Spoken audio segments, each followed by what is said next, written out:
Meghan Markle has once again positioned herself at the center of drama, this time by allegedly attempting to reconnect with the very woman she once distanced herself from, Kate Middleton. But the Princess of Wales, according to insiders, has finally slammed the door shut, firmly, decisively, and without apologies. For many, it's about time. There is a growing perception that Meghan contacts the royal family only when it benefits her brand. This latest attempt to reach out has raised eyebrows for one simple reason: it appears to follow her usual pattern. When the spotlight dims, when Hollywood enthusiasm fades, when projects start stalling, suddenly, she remembers she has royal in-laws. Kate Middleton, who has carried the weight of royal duty with remarkable steadiness, seems to be done with the cycle. She has faced years of accusations and media theatrics linked directly to Meghan's grievances against the monarchy.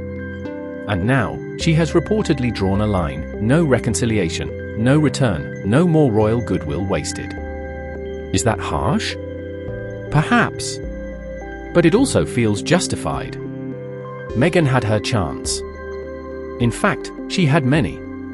She was welcomed into an institution that bends for no one, and instead of learning its intricate traditions, she demanded immediate transformation. She wanted celebrity-style freedom wrapped in royal prestige.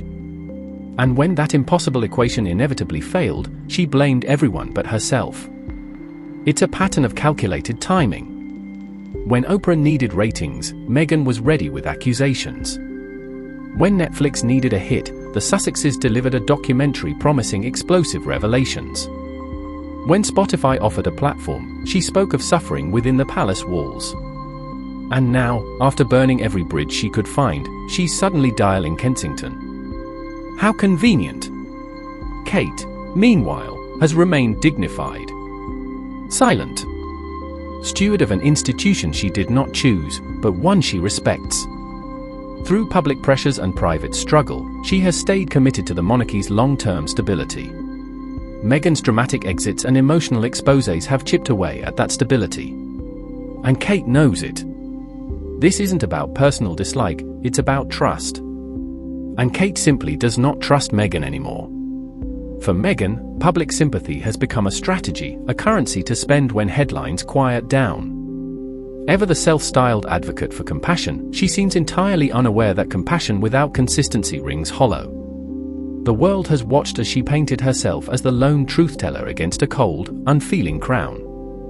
But that narrative has worn thin. You cannot simultaneously reject the royal brand and cling to the royal spotlight. If Meghan wants a Hollywood career free from royal scrutiny, then why is she reportedly trying to reinsert herself into royal proximity? Why ask for reconnection with the very people she left behind, after accusing them of coldness and neglect? One answer feels likely: the prestige still matters to her. She knows the Duchess identity gives her a weight she cannot replicate in California's celebrity jungle. Kate Middleton understands this perfectly. She sees the difference between genuine mending of family ties and opportunistic outreach. And she is refusing to let the palace become a revolving door, open only when attention is needed. Meghan's defenders will argue that forgiveness is noble. But so is self-protection. Kate has endured years of whispers that she failed Meghan as a sister-in-law, that she stood by while Meghan suffered. Yet Kate remained silent through the character assassination, never using her voice for retaliation. If she now refuses a convenient reunion, it isn't cruelty, it's a refusal to be used. Meghan has created a reputation for seismic accusations, for playing the aggrieved and misunderstood royal outsider. But at some point, the outsider must recognize that exile wasn't imposed, it was chosen. If Meghan finds herself knocking again on the monarchy's walls, it's because she built them higher with every interview, every allegation, every dramatic retelling of her royal experience. There is a striking irony here. Meghan long claimed she wanted independence from royal control.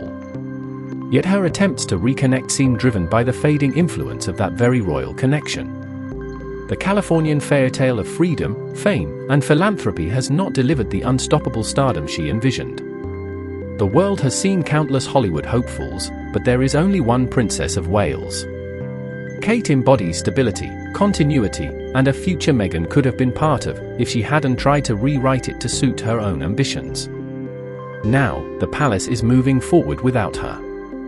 And Meghan must face a reality she never anticipated: the monarchy does not need her. It never did. She was a chapter in its long history, not the author she hoped to become. Kate's refusal to reopen the door is symbolic, a declaration that grace has limits when repeatedly exploited. If Meghan is genuinely seeking reconciliation, she must first acknowledge the damage caused. Not through a documentary script or podcast confession, but through sincerity, something critics argue she rarely shows unless it benefits her headlines. Until then, Kate is right to maintain distance. Boundaries are not acts of hostility, they are acts of wisdom. Meghan Markle may discover that the most powerful woman in the royal family is not the one who ran from the throne, but the one who stayed, endured, and protected it from those who mistake royalty for a platform rather than a duty. The Sussex chapter is closing, and it appears Kate is the one turning the key.